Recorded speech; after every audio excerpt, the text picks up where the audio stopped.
Don't talk. That's the rule. Hello, this is my personal experience speech for my Fundamentals of Speech class at SUNY Sullivan. This is my audience.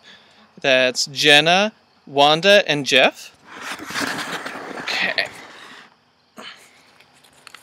So, my personal experience is about working as a farmhand at a local organic farm. It's called Riverbrook Farm, and it's on Route 97, right on the border of New York and Pennsylvania. I started working there because I started my own farm, and I really wanted to learn some experience on how organic farms functioned and how to make a profitable organic farm. So I figured the best way to do it is to see how someone else is doing it and learn from them. The owner of the farm's name is Alice Fitzgerald, and she's a little bit kooky, a little bit fun, kind of intense. And when I started working there, I wanted to learn a lot about how the animals worked, because that's something I didn't really know and I didn't have a lot of experience working with, was the animals. I've worked with a lot of vegetables and ornamental plants. I worked as a gardener in New York City doing rooftops and backyards, so I was pretty experienced with that, and I wanted to learn animals really bad. Unfortunately, there were already people there that were highly experienced with animals, so she ended up putting me in charge of her flower beds and her vegetables and her fruit trees, which was great, and I've definitely learned a lot about them since, but I really want to learn about the animals.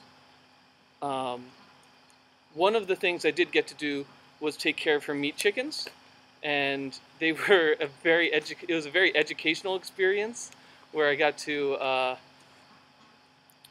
give water, food, and the bedding down for the animals every day, and deal with what it's like to raise animals for a short period of time. They only live to be about 6 to 8 weeks old. A few years into working this job, all the other people who were taking care of the animals slowly started backing away from doing the job because the animals started to get a sickness where they had pus-filled abscesses on their necks and torsos. And everyone at some point helped her with the lancing and cleaning of these abscesses, and then slowly stopped helping her for a variety of reasons. Some people had animals at home and they didn't want to bring the disease back to their home with them. And some people just thought it was absolutely revolting.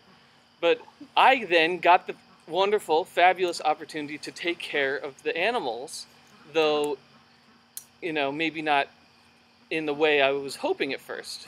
It kind of was serendipitous because at the time I was thinking about going back to school for nursing.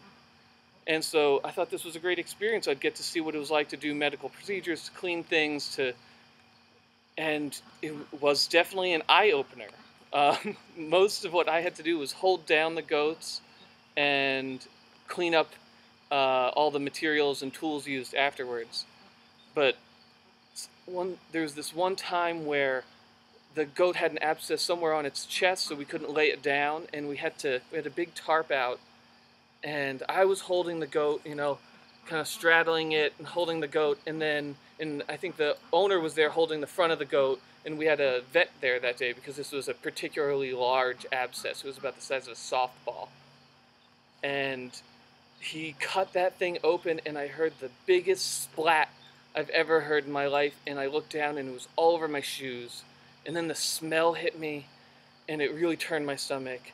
And that is when I realized that I do not want to be a nurse. I really don't want to be a nurse. And so now I'm in the business program at SUNY Sullivan. I hope this speech finds you well and that you're not too disgusted by it. Here's my audience again. Freak out. Thank you very much.